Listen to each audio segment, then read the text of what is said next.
Hello students, আজকে একটি খুব গুরুত্বপূর্ণ দিন। তোমাদের সাথে আজকের দিনের এই গুরুত্ব শেয়ার করার জন্য এলাম। আজকে তারিখ হচ্ছে 4 অক্টোবর 2025।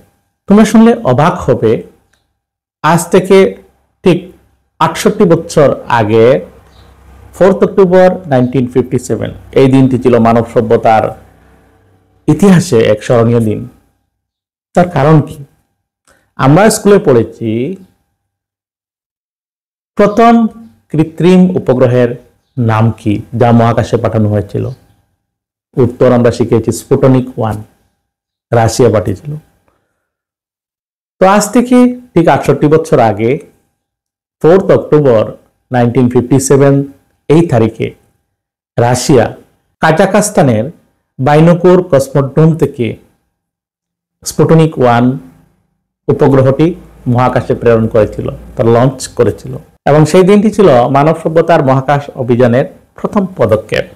এবার এই স্পুটনিক 1 সম্পর্কে আরো কিছুটা তথ্য দিচ্ছি। যেমন এই উপগ্রহটির ওজন ছিল 83.6 কিলোগ্রাম, আর এটার আকার ছিল সাইজ, তার ব্যাস ছিল 2 ফুটের কম, মানে 58 সেন্টিমিটার।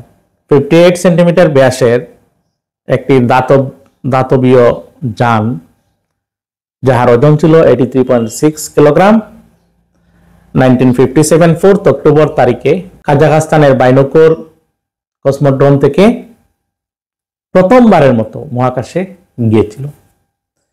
এই মহাকাশ যানটি প্রায় 3 মাসের মতো কক্ষপথে ছিল এবং যাহা প্রতি 96 মিনিটে পৃথিবীকে একবার প্রদক্ষিণ করতে পারত, ঘুরতে পারত।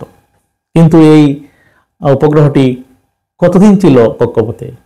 মাত্র 3 মাসের মতো ছিল, এবং 4 জানুয়ারি 1958 সনে সেটা পৃথিবীর বায়ুমণ্ডলে প্রবেশ করার সাথে সাথে জলে ধ্বংস হয়ে যায়।